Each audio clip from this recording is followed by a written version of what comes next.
Well, hey there, you're back. Welcome to the GameDev Tavern. It's pretty cold outside. Put on some cozy sleepers and join me as we make fun little games together. My name is Nicholas, and this is the fourth episode in the tutorial series on how to build a 2D arcade soccer game from scratch in Godot.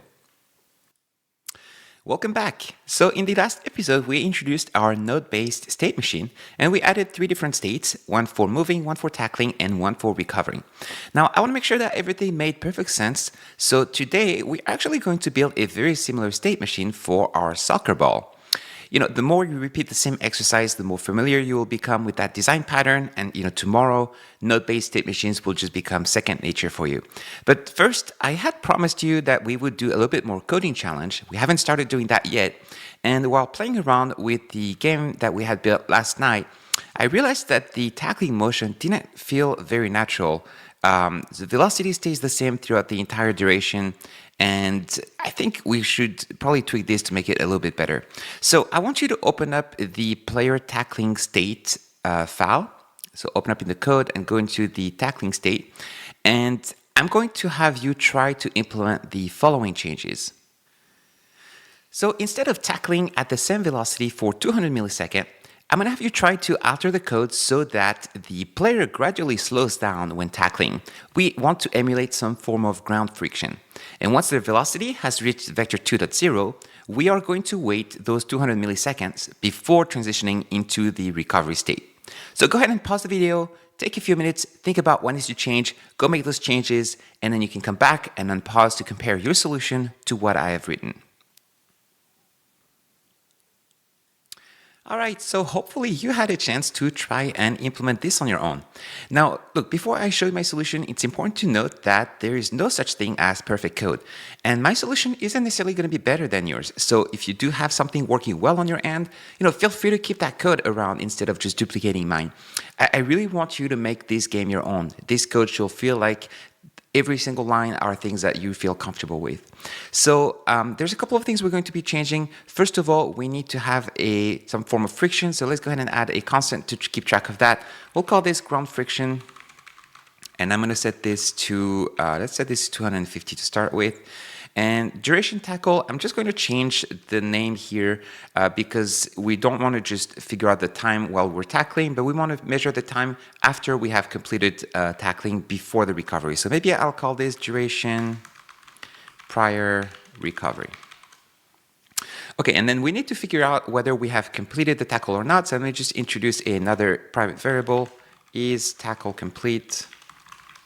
And I'm going to initiate that to false to start with. Next, when we are inside the process method, we are first going to check if we have completed the tackle. And if not, we are going to bring the velocity towards vector 2.0. We can do this using a very handy function that Godot provides called move towards. So the velocity is going to be the player's velocity dot move towards. And here we want to specify the final destination, which is going to be vector 2.0, and the speed at which it's going to be moving. So we're going to have ground.friction. I'm going to be using delta, so let me just remove the underscore here. Okay, and then let's just check if we have reached vector 2.0.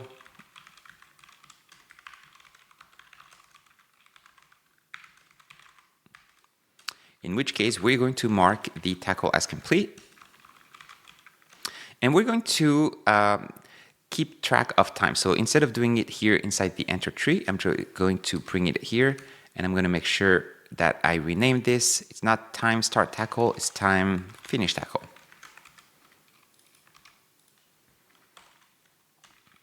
All right, otherwise, if the tackle has completed, let's just check whether we spent enough time. So we can just use this condition here. If we have spent enough time after we have completed the tackle, duration prior recovery, then we're going to be inside the recovery state.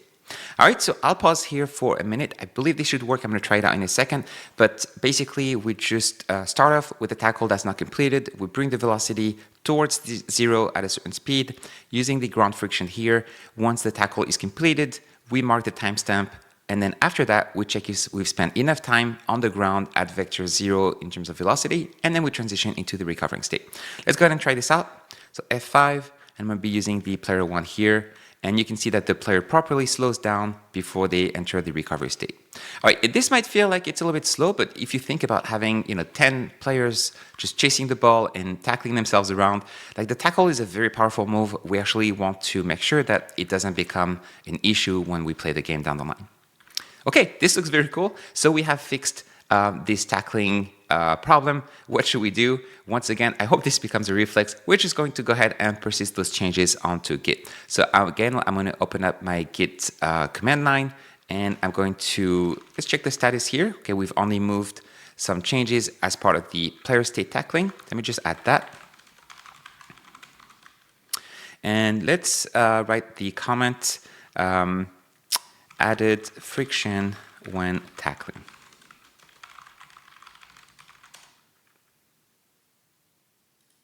All right, fantastic. And now let's go ahead and start working on the soccer ball. So once again, we're building one of the main objects of the game, so we need to think a little bit about what node is best to represent that object here. So for that, it's actually important to understand the various behaviors of the soccer ball. Let me just take a minute and talk through what we're aiming for. So the soccer ball is going to exist in 3 different states throughout the game. It can either be carried by a player, it can be shot by a player, or it can be simply bouncing around and hanging out in its free-form state.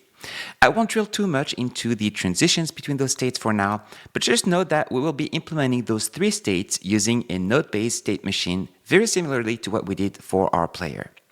So in the carried state, the ball doesn't follow any logic or any movement on its own. It simply follows the player around. It actually kind of teleports along the way, by the way, as the player turns around from one side to the other.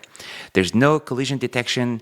This is just such a simple state. We could actually be using a simple sprite to represent the ball. In the shot state, the ball defies the laws of gravity. It just stays floating in the air for some period of time.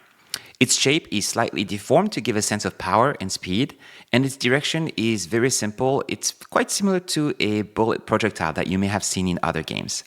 But otherwise, it does collide with walls and with goalposts. And finally, in the free-form state, the ball actually behaves like a physical object. It's bound by the laws of gravity, it bounces off the walls and on the ground, it loses momentum as it's moving forward, and it's also bound to some forces of friction whenever it's actually rolling on the ground. So going back to which node to choose from here, the question is a bit tricky because the 3 different states vary so much in terms of behavior and control. So we're going to go back to a list of potential candidates, and we're going to go through these one by one, similarly to what we did for the player. So first, we can easily dismiss node. We're going to be needing that object to exist in that 2D space, and we just don't want to have to write all of that code ourselves. Then Node 2D and Sprite 2D would be viable candidates, but we're actually going to need to detect the soccer players before entering the carried state. We're also going to need to do some collision detection in 2 out of 3 states. So I think we can probably easily dismiss those 2 for now as well.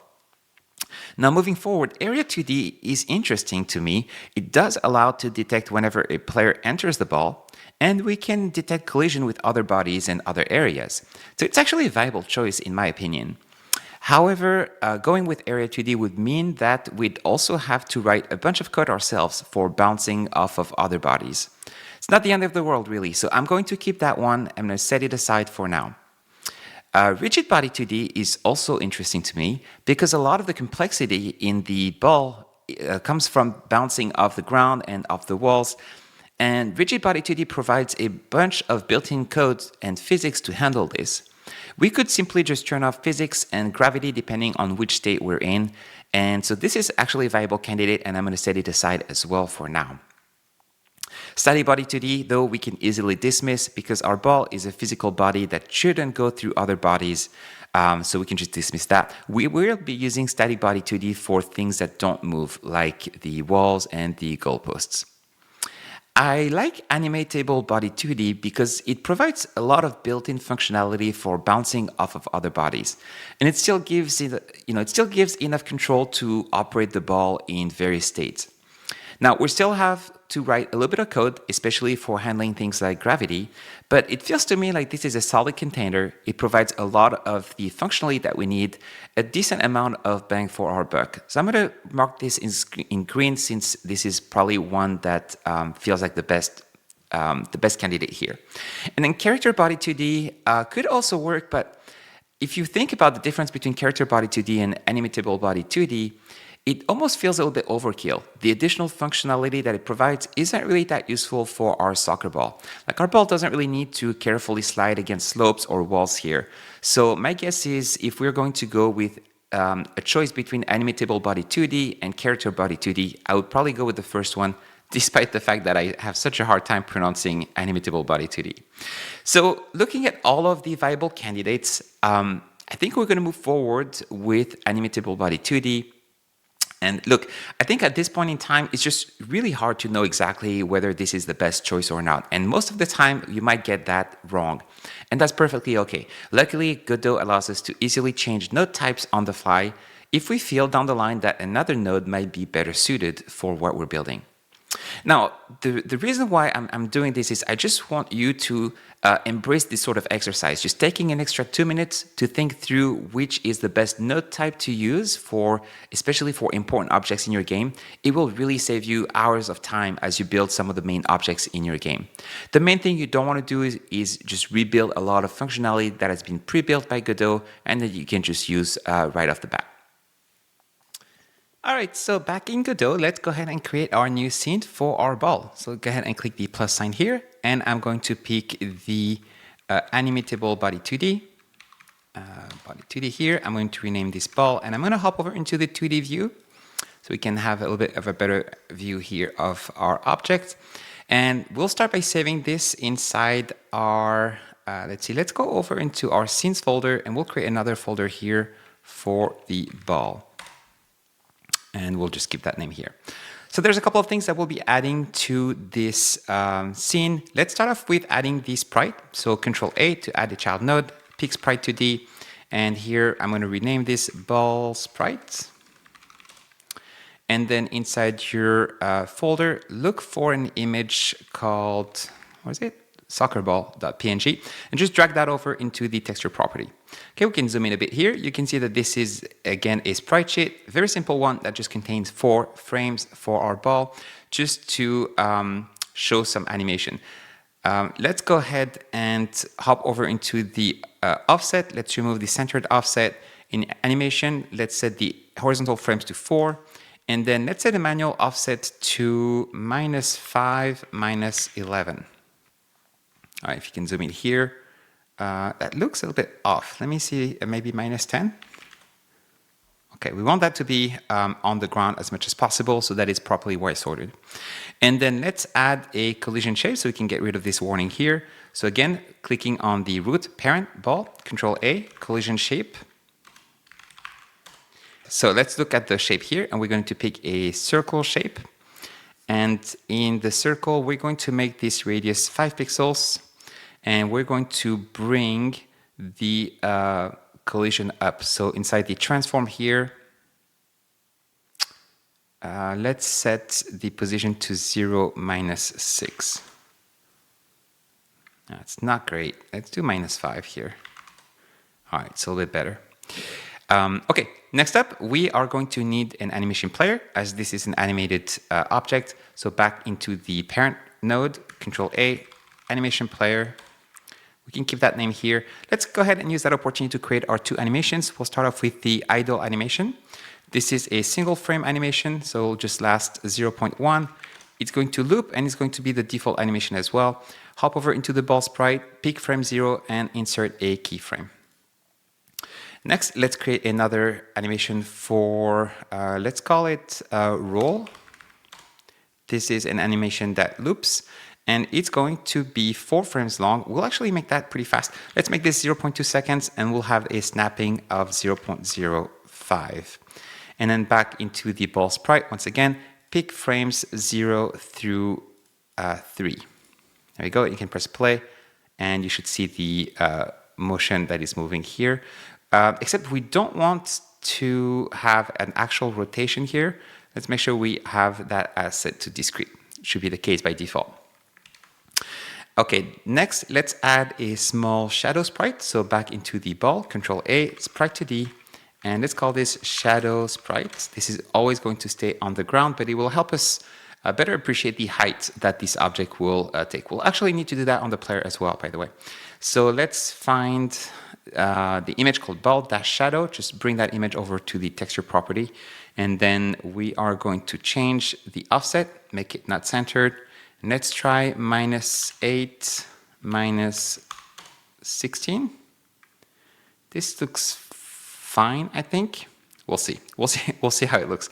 Okay, and then we'll need the ball to detect the player. So let's go ahead and create an area 2D once again from the parent. Control A, area 2D. Let's call this player detection area, and this is going to need a collision shape. So on that player's detection area selected, Control A, collision shape 2D, we're going to add another circle here, and let's make this radius 4 pixels. And then I'm going to click on the parent, the player detection area here, and I'm going to bring this upwards so that it's centered on the ball. FYI, this is 0, -5 in terms of transform. Okay, by the way, this is probably a good time to look at our collision layer names, because right now we've just been setting everything by default. So let's go ahead and do that. So inside our project settings, hop over into, let's see, all the way down to layer names, go to 2D physics. Okay, let's think about this for a second. I think we're going to need the first layer because it's the one that's by default. I always like to have that layer set to something around, the world colliders or kind of the world boundaries.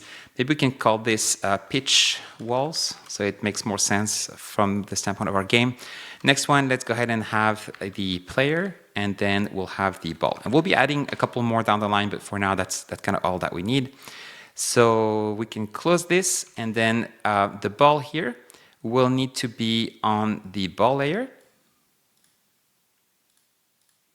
and it will collide with the walls. So this is correct.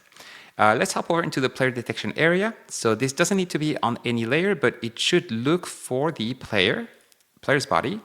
So we can do this, and it doesn't need to be monitorable. So we'll only be monitoring for things that come into it. Next, let's hop over quickly to the player node, and we're going to do the same thing here. So in the collision layer, we want to have the player be on the player node, and they will collide with the walls. And that's all for now. Okay, so with that done, I think we're ready to get started on writing our script. So click on the ball item here, plus attach a script. This location looks good. I'm going to click on create. Let's give this a class name. All right, I'm going to keep this quite simple to start with. Let's just start by having an enum for our states. So we can either be in the carried state, or in the freeform state, or in the shot state. And then animatable body 2D doesn't come for free with the velocity property, as opposed to our character body 2D. So we'll need to have a velocity variable here. So let's just create this as a private variable. We'll initialize it at vector 2.0. All right, so we're going to be creating a node-based state machine, very similarly to what we did for the player. So if you remember what we did, we need to have a base class for our states. So let's go ahead and create a script. Oops, and I'm going to look at this similarly to what we did for the player. I'm going to go over, you see how we had character states. Let's hop over into ball, and I'm going to create a new folder called ball states. You could actually put everything here. I mean, that should be fine. We won't have a ton of states for the ball, but I kind of like to have things separately, so it's just a matter of preference here. I'm going to call this ball state, and this is going to be our base class for our states. So let's give this a name. And it doesn't need to extend anything other than node. We're just going to add a node as a child object of ball. And then similarly to what we did for player, we're going to have a signal to transition states. I think we call this state transition requested. And this time it's going to take a ball state. We'll need a reference to the ball object, to the parent property here. And by default, we'll set that to null. We'll need to have a method to set up the state.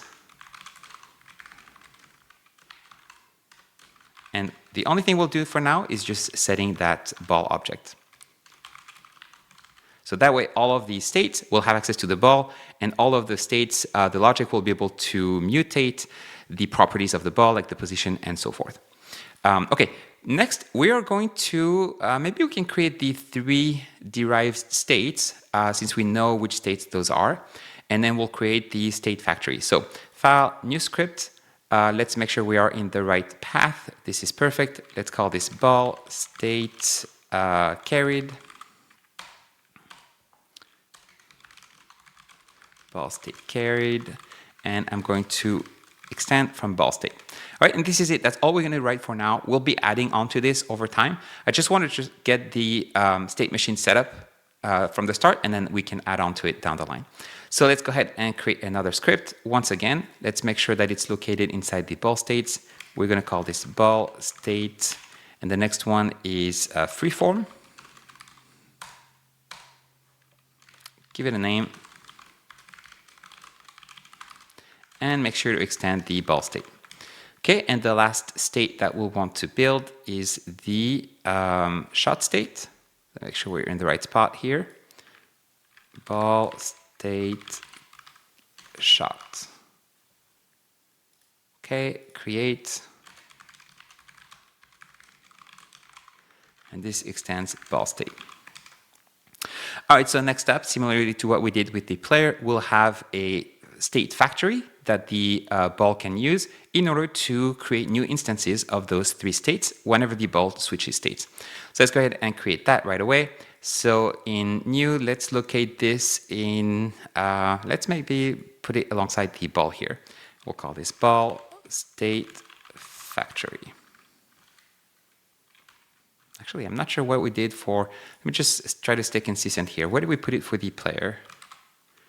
So the state factory of the player was at the same level as player. So let's do that similarly for the ball here. So wherever the ball is, we're going to keep ball state factory.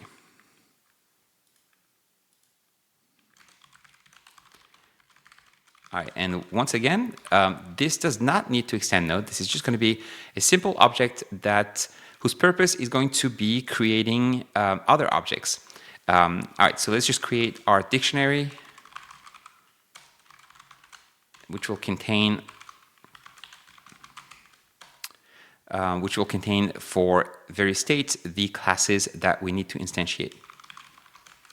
So our keys are going to be the various states, and the values are going to be the names of the classes here.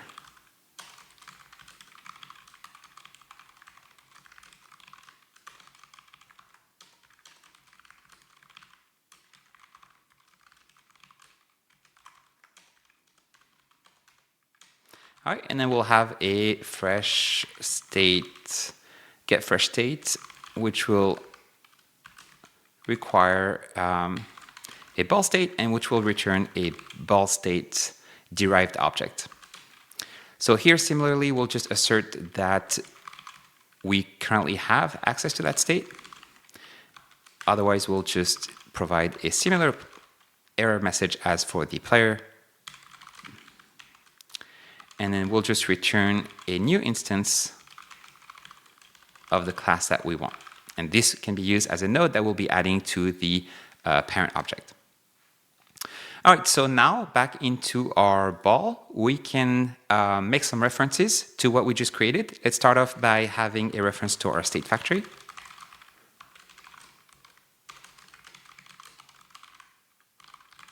We'll instantiate it here. We don't need to instantiate it multiple times. It's just a single object that we only need from the ball, and we can just use to create new instances. Now we'll need a method to switch states. This is going to be very similar to what we did for the player. We could actually probably just copy and paste that content, but just for I want to make sure that things are very clear. There's just a couple of steps that we need to do here. So the first thing we need to do is we need to remove the node if it already exists. So we need a reference to the current state. So let's have a variable here, current state. This is going to be a ball state. It's going to be null to start with. So if the current state is not null, we want to remove it from our tree. All right, and then we want to create a new one. So we'll fetch it from the state factory, get first state, state. And then we'll want to run the setup method. For now, we're only passing this object here, the main parent, and that way all of the child states can manipulate it. And then we'll want to connect to the state transition request. So current state dot state transition request dot connect, and we'll connect again to the switch state method that we just created. All right, and finally, we'll want to give it a name. Just it's easier to debug. Current state dot name. This, let's just call it ball state machine, and then let's add it as a child object.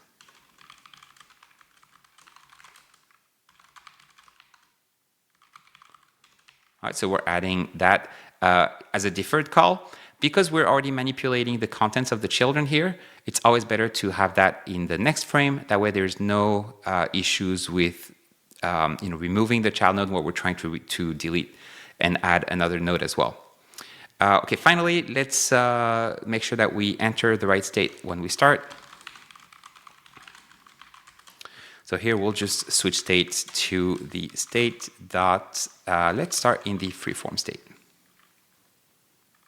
All right, and let's go ahead and add a ball to our world. So hop back over into the 2D view, and inside, let's click on the world here, Control-Shift-A to instantiate an existing object. We're going to take the ball and Alt key, and then you can drag it around. We're just going to bring it here next to the player one. All right, and we can test this just to make sure that it looks okay. And the ball is here. Currently doesn't respond to anything. And also you can see that the Y sorting doesn't work. Let's actually fix the Y sorting real quick. This is a simple problem to fix because we already have kept the convention of having all of the root of the objects located at the Y location.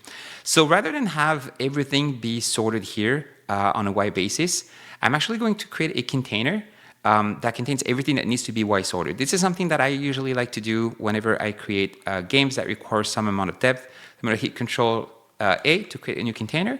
Let's pick a node 2D here. Let's call this actors container. And I'm going to take all the players and the ball, and I'm going to drag those over to the actors container. And then inside the actors container here, I'm going to click on ordering and Y sort enabled. All right, so save. And then when we press F5, we should now have proper Y sorting here. So the ball goes in front or below the or behind the player, depending on where they are. Okay, and this works well. By the way, we also fixed the collision here because the players don't collide with each other. This is good. This is what we want. So now we can start detecting whenever the player comes into the ball. We can actually debug and look at the visible collision shapes just to make sure that things are set up properly here. All right, and whenever the player character enters the ball area, we're going to detect it and be able to use that. Okay, so, so back into the ball code, let's hop over into the script here. Let me make sure that this window is large enough for you to see. And there we go. All right, so as we said, we need to detect whether the player is entering. So this means we're going to need a reference to this player detection area. I'm going to right click on this and access as unique name. And then as part of the ball, let's just create an unready variable where we can reference to it. This is an area 2D, and you can drag this into your code. You can just type it in, whatever is faster for you. Okay, and then we're going to need to pass this to our state because it is within the very state that we need to detect whether the player is overlapping. So rather than accessing this variable as a property, as a child property of ball, we want to inject it as part of our setup here. So let's go ahead and add this as part of our setup. Let's have a variable called player detection area. We'll set it to null, and then let's set it up in the setup function.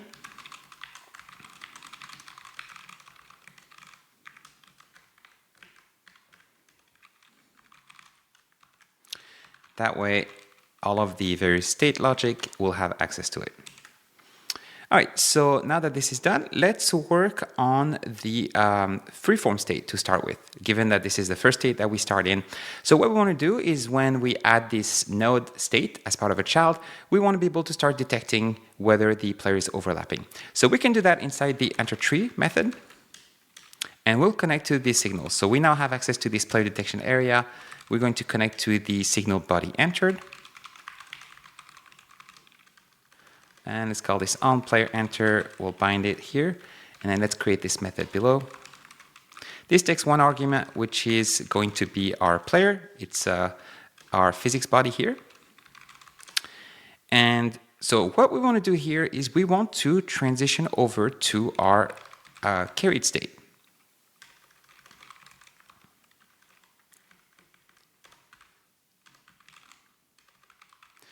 Ball.state.carried. Okay, and so this is something that's interesting. By the way, just before we get into that, here we're connecting to the signal. In an ideal world, we'd want to disconnect from that signal before leaving the tree. But actually, because we're destroying the node, we're going to be destroying that state, we actually don't need to disconnect the signal. Godot does that for us automatically. So this is why we don't need to disconnect this on the exit tree. So this is an interesting case. So here, we need to pass that body information to the carried state. That's the only place in the code where we actually care about which player is attached to the ball. And within that carried state, we'll be moving the ball according to the player that it's attached to. However, currently, there is no way to pass that information as part of that signal. And there's multiple solutions to this. Like one solution would be to adapt this state transition requested signal so that it can take an extra optional player property. For example, here you would have a body here. And personally, I have mixed feelings about this because in GDescript, you can't have default values for signal arguments. So that means that while it makes sense here, whenever we emit that signal in other states, we end up having to write null here as values most of the time.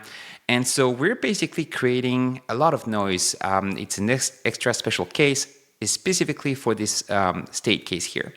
I'm not a huge fan, but it does work. Another solution would be to actually have a completely separate signal to transition the carried state.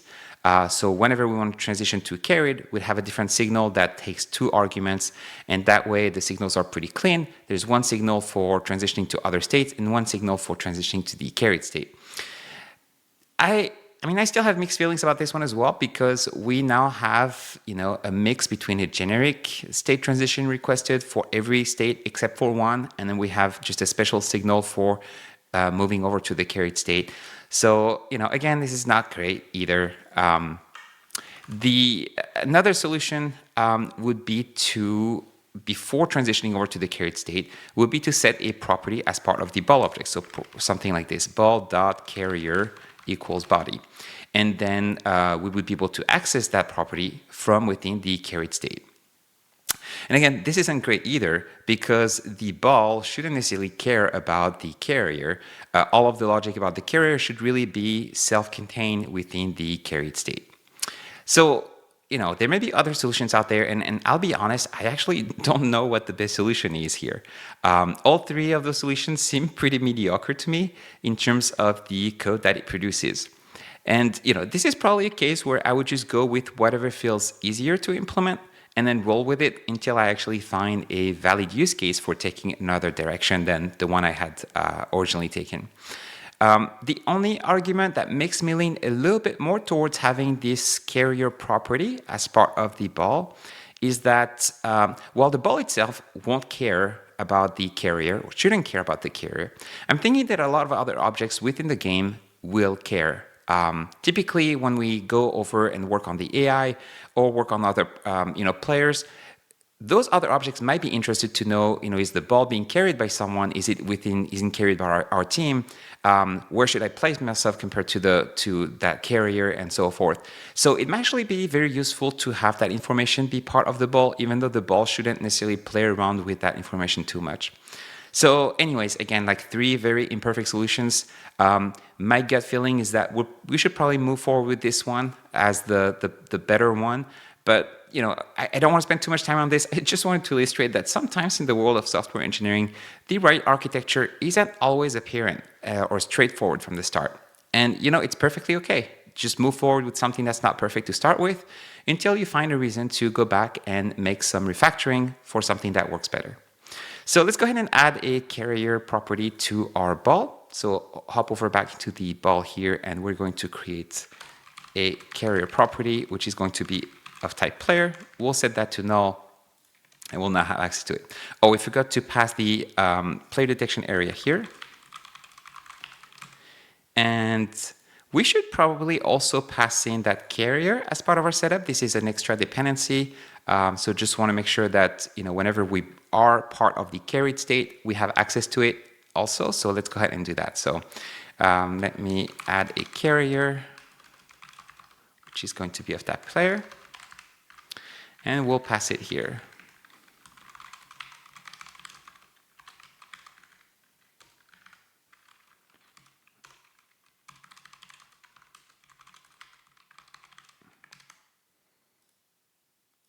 All right, so by default, whenever we enter other states, we will pass in this carrier, which might be null, but that's okay. All right, so now let's hop over into our carried state. We'll be able to use this new carrier property. So into the ball state here, the carried state here, this is currently empty. We want to first assert that we actually have a carrier. So let's just check that our carrier is not null. Once again, we have access to this. It's part of the ball state class, and we set the value as part of the setup. And then the only thing we'll do here is, as part of the process method, we're not going to be using delta, is to set the position of the ball. And we'll just set it to the carrier's position to start with. It's going to be very simple.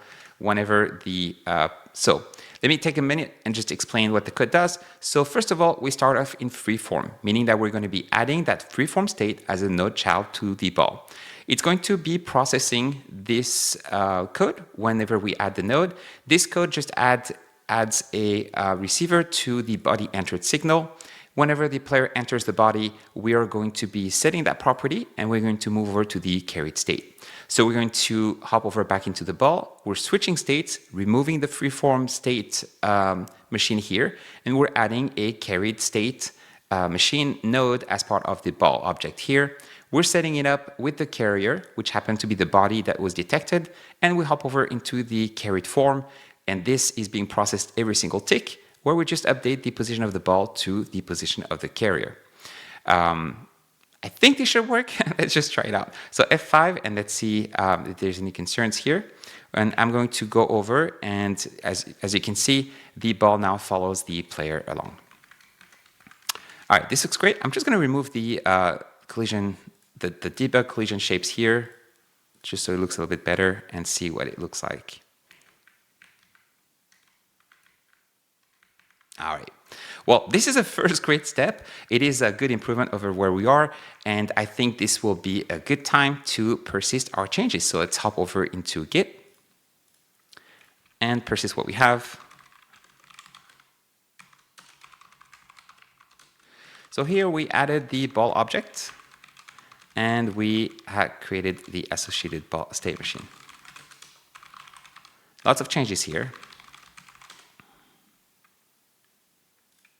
All right, and actually one thing I noticed, and I'm actually not sure why Godot didn't complain about it, but we actually have the wrong signature for our signal. If you hop over into the ball state here, the state transition requested here, this is not supposed to be a class. We actually want the enumeration instead of the class. So I'm not sure why we didn't get any warning here about the argument being wrong, but hopefully Godot makes that better down the line. Let's go ahead and save, and we can persist that next time when we save into Git. So with that being said, this is going to be it for the episode. I know that we went well over the allocated 30-minute amount of time, so thank you so much for sticking around. As we implemented this second state machine, I really hope that things started to really click for you. But if not, you know where to find me. Just in the comment section below, just drop a comment and I'll be sure to respond as fast as possible. In the next episode, we'll go ahead and implement and polish additional ball and player states so that the player can actually kick the ball. As a reminder, this YouTube channel is still brand new, so if you're finding this tutorial useful, it would mean the world to me to have you hit those like and subscribe buttons. Once I reach 1,000 subs, I'm actually not too far away. I'll have you guys pick the nature of the next tutorial series. Time to take a quick break, and I'll see you in the next episode. Cheers!